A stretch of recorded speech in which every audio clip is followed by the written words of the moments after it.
Cécilia Sévry nous a rejoint pour le rendez-vous sur l'espace. Je suis toujours avec Steve Pascolo, qui est chef de laboratoire à l'hôpital universitaire de Zurich, spécialiste de l'ARN messager.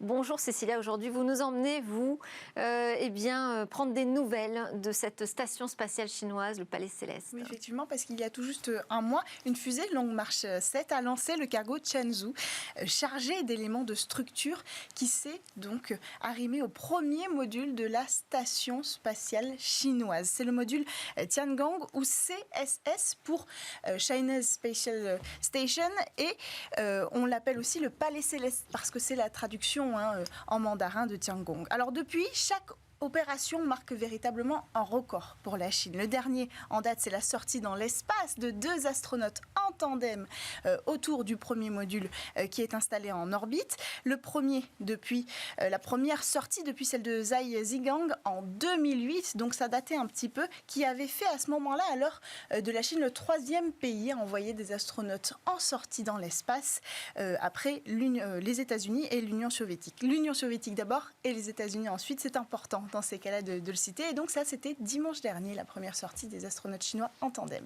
Et quand est-ce qu'ils ont rejoint la station spatiale, j'allais dire internationale, pas du tout. Non, ça va être difficile de ne pas faire l'erreur, effectivement. Ils sont arrivés là-haut le 17 juin dernier, donc c'est tout récent. Ils ont décollé à bord de la fusée Longue Marche 2F dans le vaisseau Chengzhou 12. Je vous donne tous ces détails de nom parce qu'il va falloir qu'on s'habitue aussi à les entendre maintenant, c'est important. Ils sont partis depuis le centre de lancement spatial de Yukon, dans le désert de Gobi, dans le nord-ouest de la Chine précisément. Et 10 minutes plus tard, ils s'installaient en orbite pour finalement rejoindre le premier module de la station avec succès.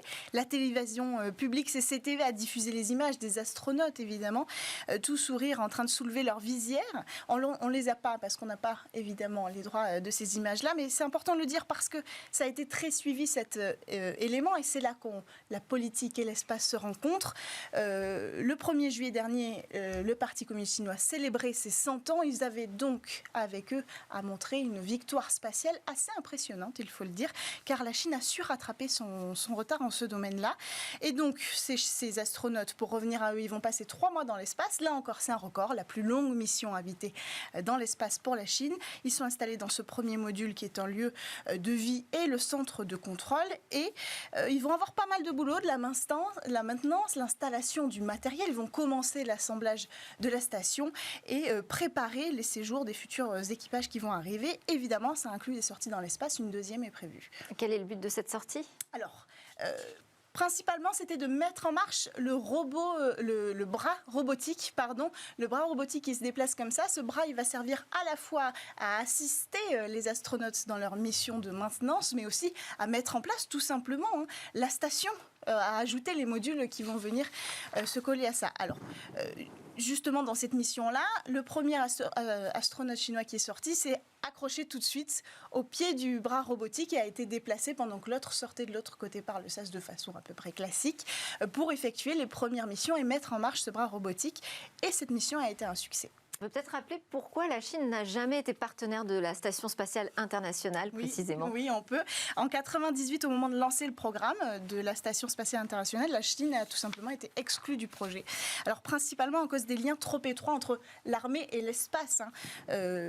En Chine, c'est ça la problématique. On a beaucoup de mal à créer une transparence entre les comptes ou les décisions entre l'armée et l'espace. Pour être honnête, les États-Unis en particulier ont posé leur veto à l'arrivée de la Chine sur ce projet. Et puis finalement, au moment de lancer la mise en service de la station, un an avant, en 2011, on a rappelé la Chine en leur disant finalement vous pouvez venir participer. Alors là, évidemment, la Chine a dit non, c'est trop tard, j'ai lancé mon programme spatial et effectivement, cette même année, elle avait lancé la construction de son premier prototype pour poser les bases ensuite de son projet de station spatiale chinoise. Quand sera fini son palais céleste à la Chine ? D'ici 2023, les trois astronautes pourront y vivre simultanément et les calculs sont assez bons. Elle va durer 15 ans de vie, cette station, 10 ans minimum. Et c'est bon pour la Chine parce que l'ISS l'ISS va fermer ses portes, elle, entre 2025 et 2028, ce qui veut dire qu'à un moment donné, autour de la Terre directement, on n'aura plus que la station spatiale chinoise pour servir de pont entre le reste de l'espace. Et ça, c'est très important. L'Inde aussi prépare un projet, c'est important de le préciser. Donc c'est peut-être l'ère du monopole américano-russe est définitivement terminée. À voir. Merci beaucoup Cécilia Sévry. Merci à Steve Pascolo, chef de laboratoire à l'hôpital universitaire de Zurich, spécialiste de l'ARN messager, d'être revenu dans Smart Tech et nous avoir livré toutes ses explications et toute sa science. Merci à tous de nous avoir suivis cette semaine dans Smart Tech. À suivre, c'est le Lab où pitch les entreprises du numérique. Je vous souhaite un excellent week-end et je vous retrouve lundi.